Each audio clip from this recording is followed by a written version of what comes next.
Yesu ashimwe mwene data, amahoro y'Imana bane nawe. Tugeze muri wa mwanya w'ijambo ry'Imana. Ijambo ry'Imana rihindura ubuzima. Ni ijambo ukomeza gukurikirana cyane kuri iyi channel ya YouTube bita Ozone Film Production. Ni channel igufasha kugerwaho n'ubutumwa bwiza bwa Yesu Kristo. Ni channel igufasha kumva ijambo ryahindura ubuzima muri wowe. Uyu munsi twagarutse, amazina yanjye ni Iratsinze Felix nk'ibisanzwe, nteranira kuri Paruwasi ya Shara, Eglise Methodiste Libre Rwanda, muri Centre ya Simerwa. Uyu munsi ni ijambo nabazaniye rikomeye cyane, ariko ni ijambo ritanga ikerekezo. Akenshi mu buzima bwacu usanga turi mu buryo mu mibereho ituma dukora ibintu byinshi kugira ngo turebe ko twabona imibereho, ariko hari ibintu buryo umuntu ageraho akabireka kugira ngo abone ibiruta ibyo ngibyo. Uyu munsi rero nakuzaniye ijambo rikomeye cyane rivuga ngo, rifite umutwe w'amagambo uvuga ngo gira ibyuta wegere Yesu Kristo aguhe ibyo ibiruta ibyo wibwira. Ndarisubiramo, gira ibyuta. Uyu mwaka gira ibyuta, uku kwezi gira ibyuta, uyu munsi gira ibyuta, wegere Yesu Kristo aguhereza ibiruta cyane ibyo wibwira. Hari abantu benshi babumva bashaka kubona imodoka, ariko Yesu Kristo agufitiye indege. Hari abantu benshi babumva bashaka kubona ibihumbi 10, ariko Yesu Kristo agufitiye miliyoni. Ariko biragusaba kugira ibyuta, ukegera Yesu Kristo akaguha ibiruta cyane ibyo wibwira. Bibiliya iravuga ngo ngabasha gukora ibiruta cyane ibyo twibwira ngo nibyo dutekereza. Hari ibintu bo wumva utekereza cyane ukumva ari byo wageraho, ariko Yesu Kristo agufitiye ibiruta ibyo ngibyo. Kugira ngo ubibone rero ni ukugira ibyuta. Katubanze dusenga Imana, hanyuma twinjire mu mwanya w'ijambo ry'Imana. Turagushimiye Imana nziza, tugushimiye kuko ukomeye kandi ugira neza. Uri Imana itunganye kandi uri Imana ikiranuka muri byose. Nanone tugarutse mu mwanya wo kumva ijambo ryawe kugira ngo data mwiza ribashe kuduhindura ubuzima. Ndakwinginze rero kuko witwa ndiho kandi utegeka bikemera, kandi nta kibasha kurogoya imigambi yawe. N'uyu mwanya wongera utugarukire kugira ngo twumve ijambo ryawe rihindure ubuzima bwacu, hanyuma riduhe ikerekezo. Senge umuntu ugiye kuryumva kugira ngo umutima we ubashe kurizirikana, kandi data mwiza abashe kwera imbuto nyinshi cyane zikwiriye abihannye. Urakoze rero kutwemereye kumva ijambo ryawe, reka umutima w'imbabazi ugize, izina ryawe rihabwe icyubahiro. Mu izina ryawe Yesu Kristo umwami wacu, ntaba ngaho bw'izina ry'Uwiteka rihabwe icyubahiro. Amen. Yesu ashimwe, Yesu ashimwe, Yesu ashimwe. Imana y'amahoro iguha umugisha. Reka twinjire mu mwanya w'ijambo ry'Imana, ijambo rihindura ubuzima. Nababwiye ko ari ijambo rifite umutwe uvuga ngo gira ibyuta wegere Yesu Kristo aguhe ibiruta cyane ibyo wibwira. Hari igihe uba wumva hari ibintu watekereza, hari ibyo wibwira. Nasomye ijambo mu rwandiko Paulo yandikiye Abaroma ryanditse ngo ibyo amaso yanyu atarabona, ibyo mutararota mu nzozi, ibyo amatwi yanyu atarumva, ngo nibyo Uwiteka abikiye abantu bamukunda. Hari ibintu bikomeye Yesu akubikiye, hari ubutunzi bukomeye Yesu agufitiye, ariko ntushobora kububona, ntushobora kubwakira utagize ibyuta. Kadusome ijambo ry'Imana ryanditswe mu ubutumwa bwiza bwa Yesu Kristo bwanditswe na Mariko mu gice cya 10. Turasoma ku murongo waho wa 51 tugera kwa 52. Ubutumwa bwiza bwa Yesu Kristo bwanditswe na Mariko igice cya 10. Turasoma duhere ku murongo wa 51 tugarukize kwa 52. Utwa amagambo aravuga ngo Yesu akiza impumyi yitwa Bartimayo. Yesu arayibaza ati,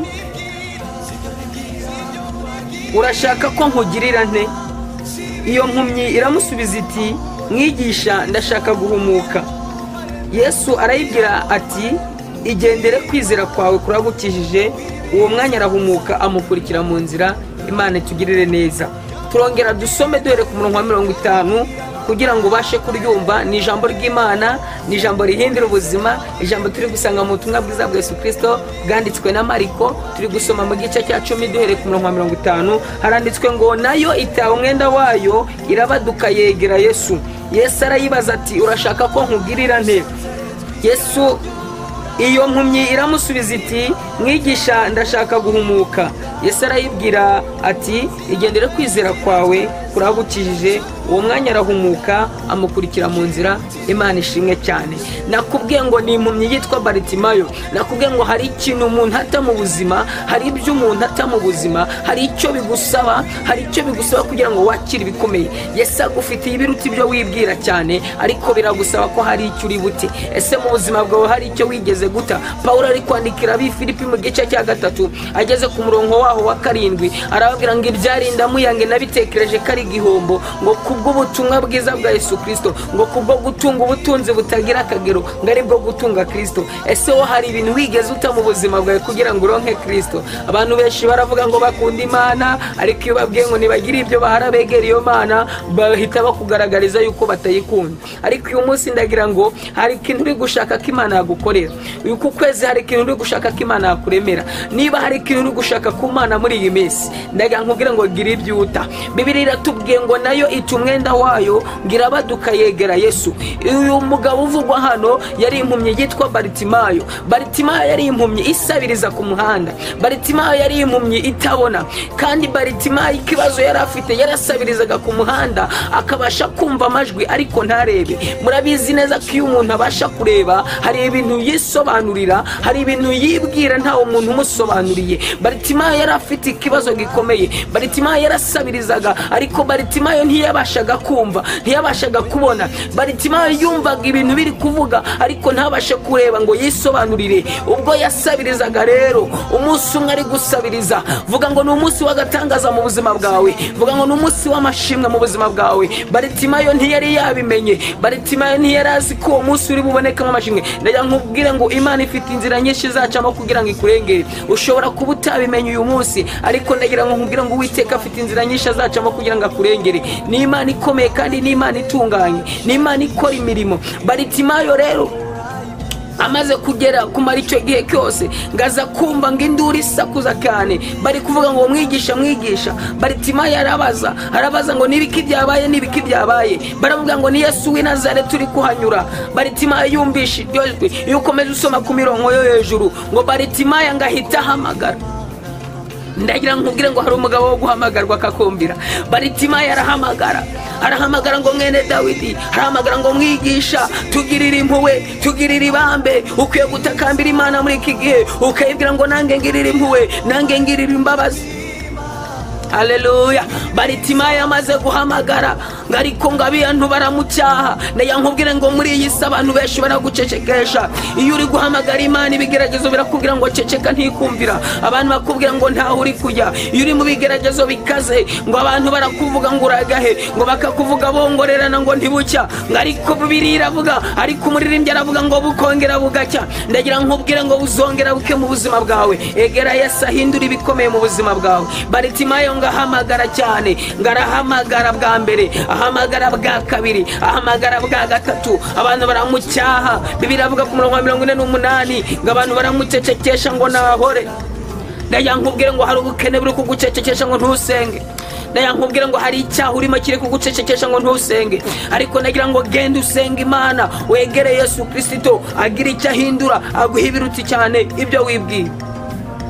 Baritimayo ngo arongera arahamagara, ntiyacika intege. Muririmbyi arembye ngo ngaho genda usenge, wongera usenge, ngo utandukanye gusenga kwawe, ngo kuko ariho nzagukiriza, ngo nzatanga ingabo nyinshi, nzatanga abantu benshi ngo bapfe ku bwawe, nzatanga amafaranga menshi agende ku bwawe kugira ngo Imana ikurengere. Wowe icyo ukeneye ni ugusenga. Baritimayo ntiyacitse intege, nyamara wowe wacitse intege. Baritimayo ngo yarahamagaye ngo kuko Imana yacu ibasha kumva bayisenga. Haleluya. Ngo kandi ijwi ry'umuntu rigera ku Mana. Muririmbyi 62 mu Gakiza aravuga ngo mu gihe cyo gusenga Imana ngo amasengesho yacu ngagera kure cyane agatambuka n'inyenyeri. Ngo uwo mutima wawe nuwange, ngo umutima w'umuntu ngo imbere y'Imana ugakomanga. Baritimayo uwo munsi yarakomanze ahamagara Imana, abantu baramucecekesha ngo ariko Yesu yumva ijwi rya Baritimayo. Haleluya. Ndagira nkubwire ngo Yesu yiteguye kumva ijwi ryawe muri iyi minsi. Ongera usubire gusenga wicika intege. Yesu yiteguye kumva ijwi ryawe. Ngo Baritimayo akomeza guhamagara. Baritimayo ntiyita ku bushomeri, Baritimayo ntiyita ku batamuhaye, Baritimayo ntiyita ku majwi ari kumucecekesha. Nyamara uri kwita ku bushomeri urimo ntujya gusenga, uri kwita ku burwayi urimo ntujya gusenga, uri kwita ku bigeragezo urimo ntujya gusenga. Nyamara Baritimayo ntiyitaye kuri ibyo byose, ngahamagara Imana, ahamagara Yesu Kristo ngo mwana wa Dawidi ngirira impuhwe, maze ngo Yesu Kristo yumva ijwi ryiwe. Ndagira nkubwira aka kantu, Imana yacu ibasha kumva ijwi mu majwi. Ndagasubiramo kugira ugafate. Imana yacu ibasha kumva ijwi mu majwi. Abantu benshi bari gusakuza ngo mwigisha, ariko Yesu Kristo ahagaze yitonze, yumva ngo